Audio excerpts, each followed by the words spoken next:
Ms. Wang Xia, 30 years old. She was sentenced to 7 years of imprisonment in 2002 because she distributed material clarifying the truth about Falun Gong in China.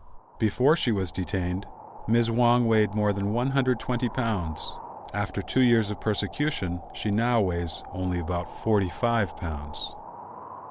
Mr. Zhang Chanming, 50 years old. He was sentenced to a 3-year term at a forced labor camp because he appealed for justice for Falun Gong.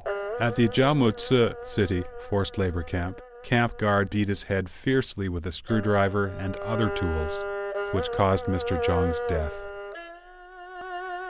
Ms. Gao Rongrong, 36 years old. She was detained at the Longshan labor camp because she practices Falun Gong. On May 7, 2004, Ms. Gao was severely disfigured by 6 to 7 hours of electric baton shock torture. These startling tragedies occurred in modern-day China. They happened to Falun Gong practitioners who are being brutally persecuted, and these are just a few of the countless torture cases that have taken place over the past 5 years of continuous persecution.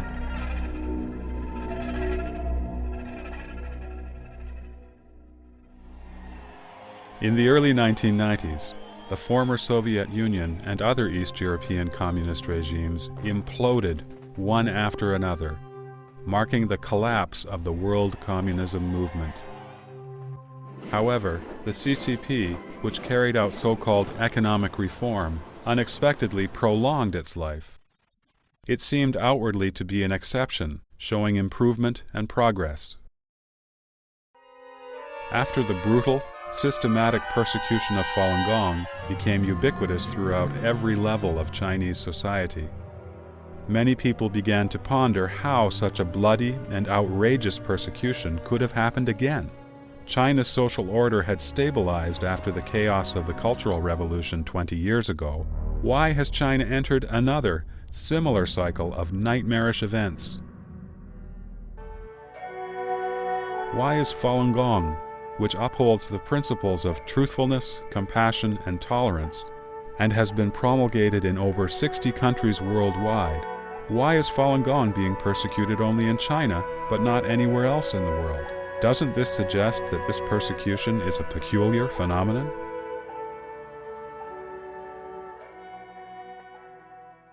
In fact, what is really peculiar isn't the persecution launched by Jiang Zemin and the CCP, but that the widespread belief in something like Falun Gong, based on principles of truthfulness, compassion, and tolerance, could appear again in China, after the CCP had crushed Chinese traditional beliefs and culture with violence and lies over the preceding 50 years. Isn't this heralding the end of the CCP?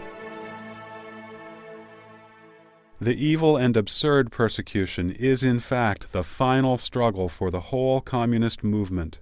For this reason, the persecution, which has been bloody, irrational, widespread, vehement, and brutal, has brought together all of the evil means accumulated over the course of the CCP's many previous movements and campaigns. In this persecution, the collusion and resonance between Jiang Zemin and the evil specter of the CCP have amplified the atrocities of the persecution to an unprecedented level. As a consequence, the persecution is also driving the last nail into the CCP's coffin.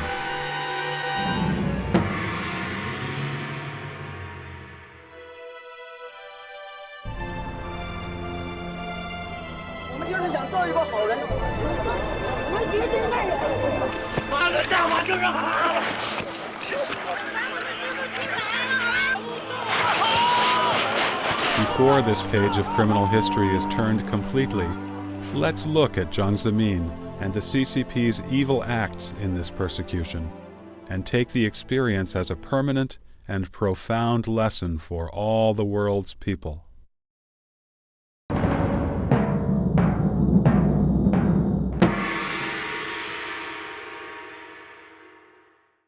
Jiang Zemin was born in the restless year of 1926.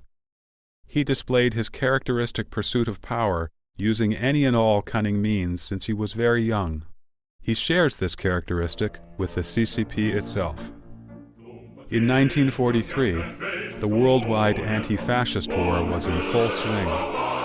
While patriotic youths went one after another to the front lines to fight Japan and save China, Jiang Zemin chose to pursue higher education.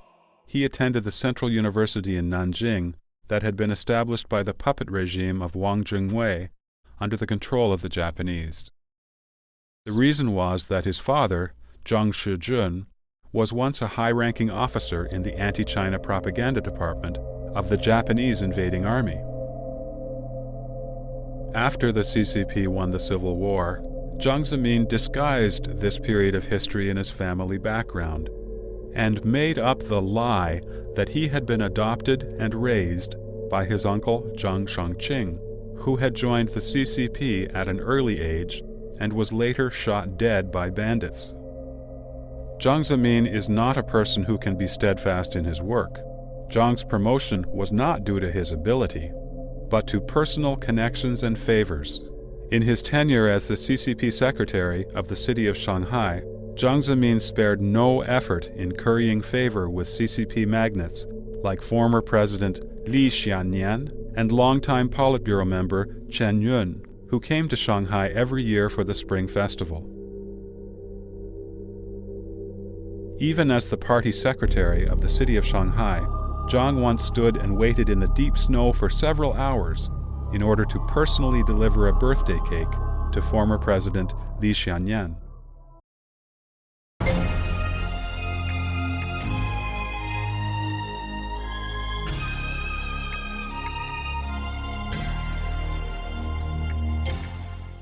The Tiananmen Square massacre on June 4, 1989, was another turning point in Jiang Zemin's life. Before the massacre took place, Jiang Zemin had delivered a secret letter to Deng Xiaoping requesting that bold measures be taken against the students. Otherwise, he said, both the nation and the party would be under their control. After that, he obtained party favor through suppressing a liberal newspaper and putting the leader of the People's Congress, Wan Li, under house arrest. In a later press conference, a French reporter asked Zhang about the story of a female college student. Because of her involvement in the June 4th student movement in Tiananmen Square, she was transferred to a forced labor camp in Sichuan province and was raped repeatedly by the local peasants.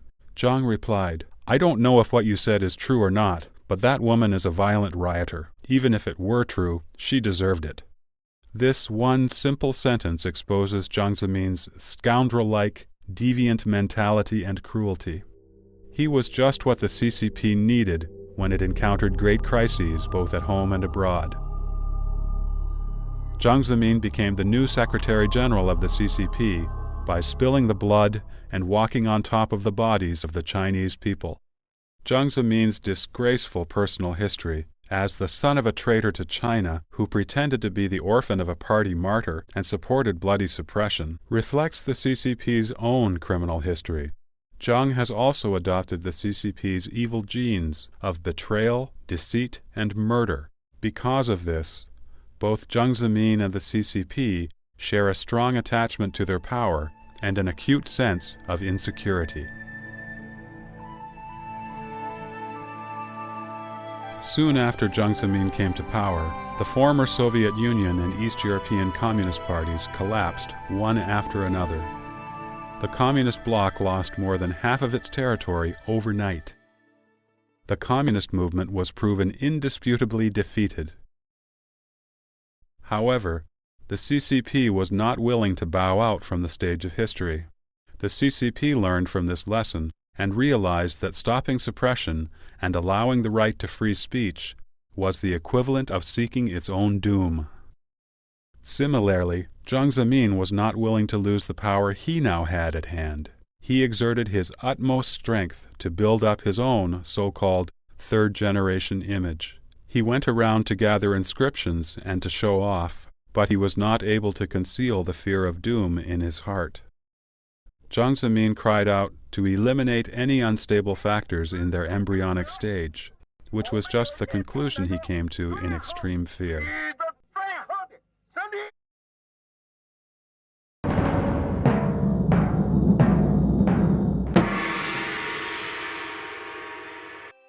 In 1992, Falun Gong rose quietly in mainland China. At first, many people regarded it as a type of Qigong with an especially powerful ability to keep people healthy and fit. However, people gradually realized that the essence of Falun Gong is to teach people to become better based upon the principles of truthfulness, compassion, and tolerance.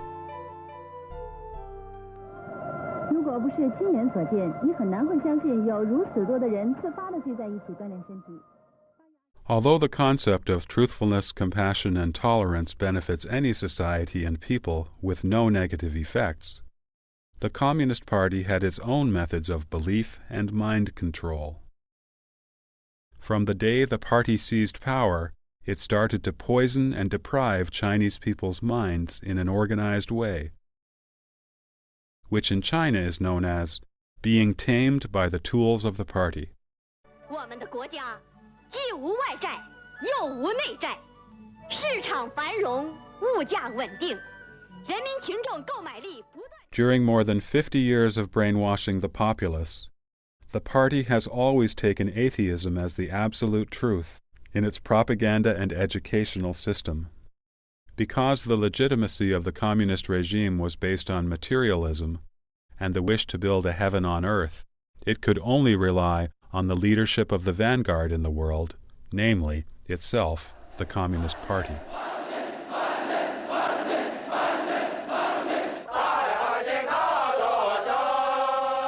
The atheists' propaganda aims to make people believe there is no heaven or hell, and no karmic retribution, so that people would no longer be restrained by their conscience.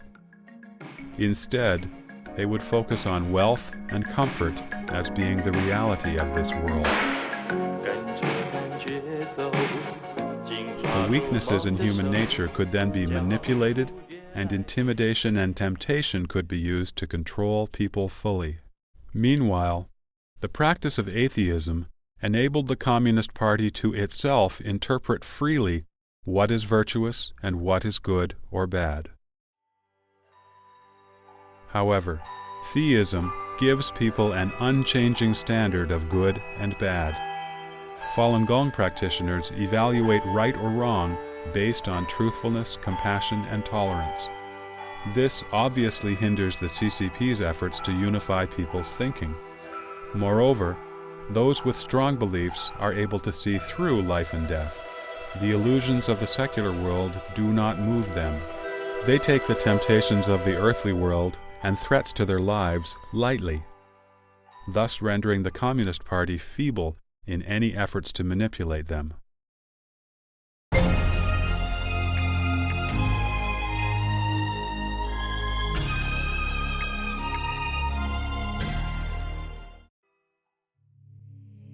The philosophy that the Communist Party has relied on for its survival, as well as its so-called ideological point of view, are completely opposite to what Falun Gong teaches.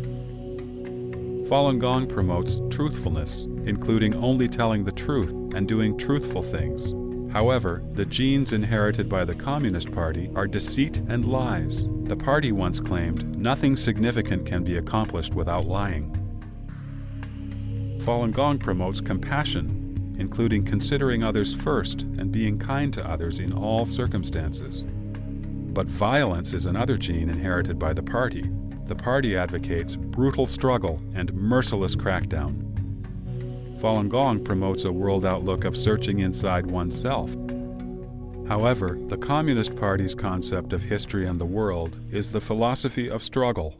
The Communist Manifesto states, "The history of all hitherto existing society is the history of class struggle." Struggle has been the major means for the Communist Party to gain political power and to survive. Following the June 4, 1989 massacre at Tiananmen Square, the CCP has fully advocated that people should earn more money and make a fortune. The party once claimed, "Courage should be more, and pace should be faster."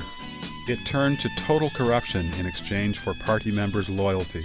In other words, whoever followed the party would be allowed to gain personal benefits through corruption and embezzlement, an advantage impossible to non-party members. Ever since this time, Government officials' profiteering and corruption in real estate and the stock market have run wild in China. Illegal second wives and smuggling are everywhere. Pornography, gambling, and drugs have become rampant all over China. Under such a background, the high moral standards demonstrated by Falun Gong practitioners, who practice truthfulness, compassion, and tolerance, resonated with kindness in the hearts of the public. People voluntarily studied Mr. Li Hongshi's series of books and promoted Falun Gong at their own expense. Falun Gong is spread from person to person and heart to heart. In a short 7 years, more than 100 million people were attracted to Falun Gong and started the practice.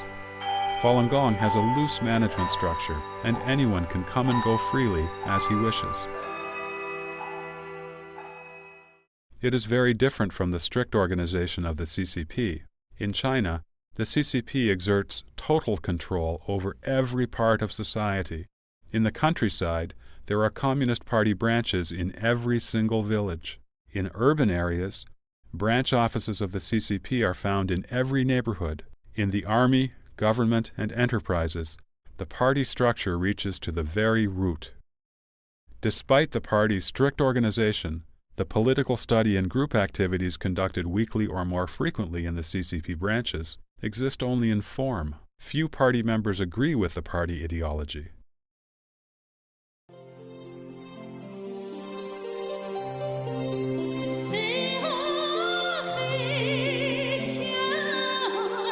On the contrary, Falun Gong is a mirror of righteousness, which by its very nature reveals all the unrighteousness of the CCP. In fact, what Falun Gong brings to people is a culture and a way of life. It is an ancestral culture and the root of Chinese traditions, which the Chinese people had lost long ago.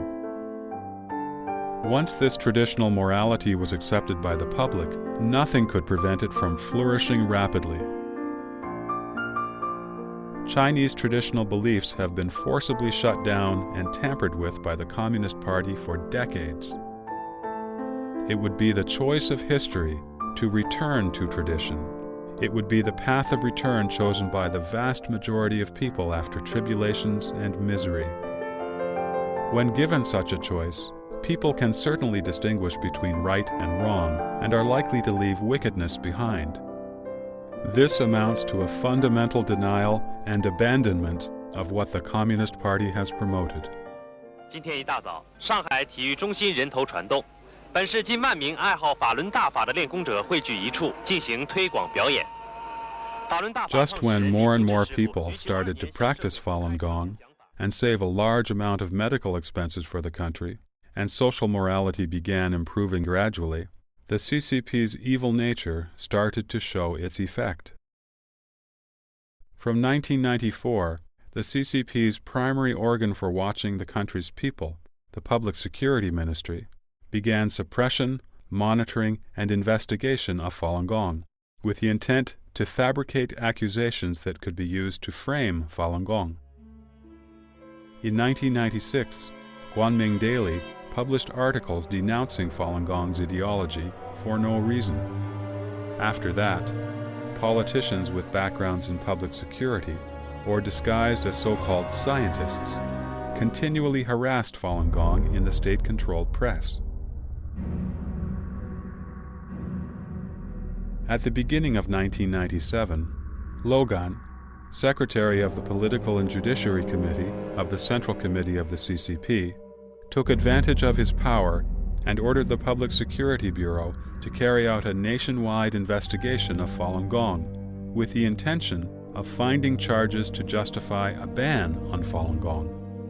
After it was reported from around the country that no evidence had been found, Logan issued a circular entitled Notice Regarding the Investigation of Falun Gong through the First Bureau of the Public Security Ministry. First, he charged Falun Gong with being an evil cult, and then he ordered the police departments across the country to investigate Falun Gong systematically, using undercover personnel to collect evidence. However, there certainly was a balance in everyone's heart. Many undercover public security personnel also themselves started practicing Falun Gong after they acquainted themselves with Falun Gong during the investigation. So the investigation ended up with nothing definite. Hence, the CCP had to utilize its entire organization if it wanted to suppress Falun Gong. Before this organization possessed by the evil specter, the CCP, could begin to crack down on Falun Gong, it needed the right person to initiate the mechanisms of suppression. How the head of the CCP handled the issue was crucial. As an individual, the CCP's head could possess both goodness and evil, two opposite aspects of human nature. If he chose to follow his good side, then he could temporarily restrain an eruption of the vile party nature. Otherwise, the evil nature of the CCP would manifest fully. History has given Jiang Zemin the chance to choose. However, he started his career by lying about his past, so of course he is afraid of the truth. Through suppressing people, he quickly became successful and powerful, so of course he dislikes compassion. He maintained his power through political struggles inside the party, so of course he dislikes tolerance. From a small incident, we can tell how extremely petty and jealous Jiang Zemin is. The museum at Hemudu Cultural Ruins in Yuyao County, Zhejiang Province, is a major historical and cultural site under state conservation.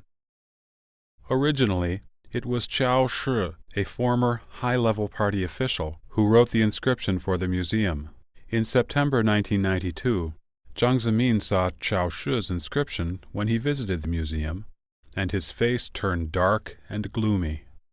The accompanying personnel were very nervous, as they knew that Jiang could not stand Qiao Shi, and that Jiang liked to show off so much that he would want to write an inscription wherever he went.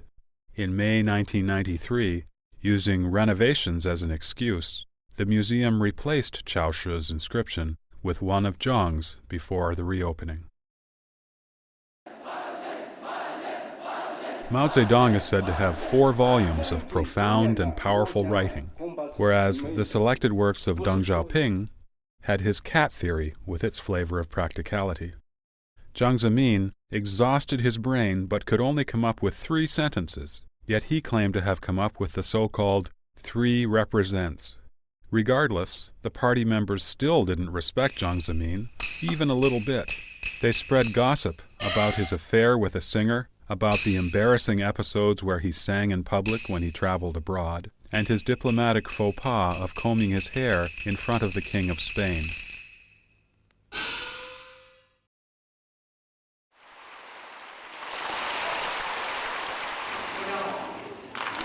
When the founder of Falun Gong, Mr. Li Hongshi, who was born as an ordinary civilian, gave a lecture, the lecture hall would be filled with professors, experts, and Chinese students studying abroad.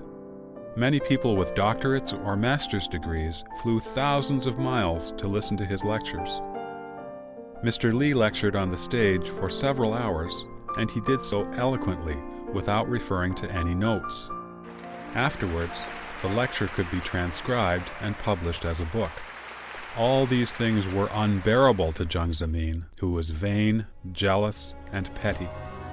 Jiang Zemin lives an extremely lavish, lustful, and corrupt life. He spent over 110 million US dollars, almost a billion Chinese yuan, to build a luxurious airplane for his own use. Jiang often drew money from the public funds, by the tens of billions of Chinese yuan, for his son to do business. He used nepotism to promote his relatives and his minions to high-ranking posts above the ministerial level, and he resorted to desperate and extreme measures in covering up for his cronies' corruption and crimes.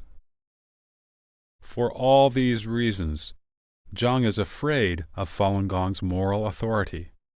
He is even more afraid that the concepts addressed by Falun Gong, involving topics such as heaven and hell, the principle of good being rewarded with good and bad being met with bad, he is afraid that these are indeed real.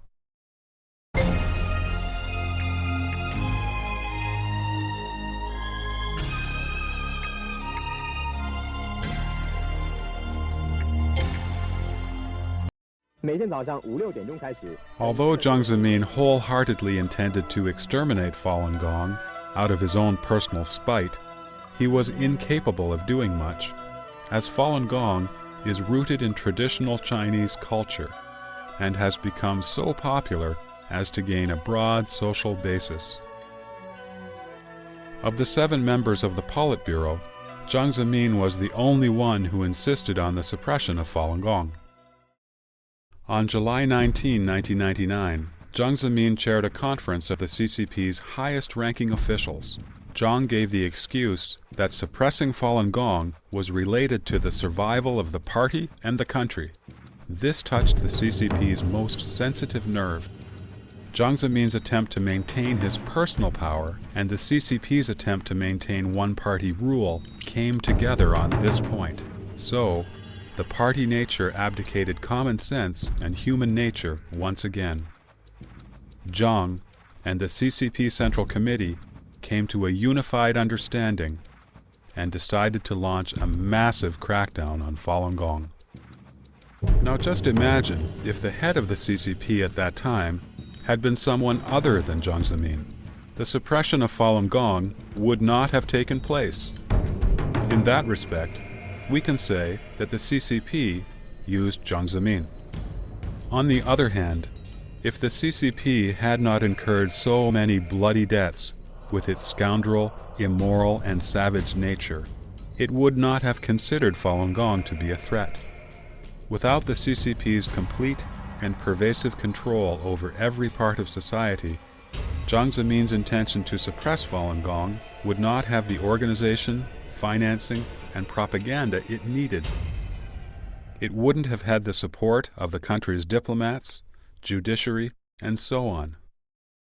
In this respect, we can say that Jiang Zemin used the CCP.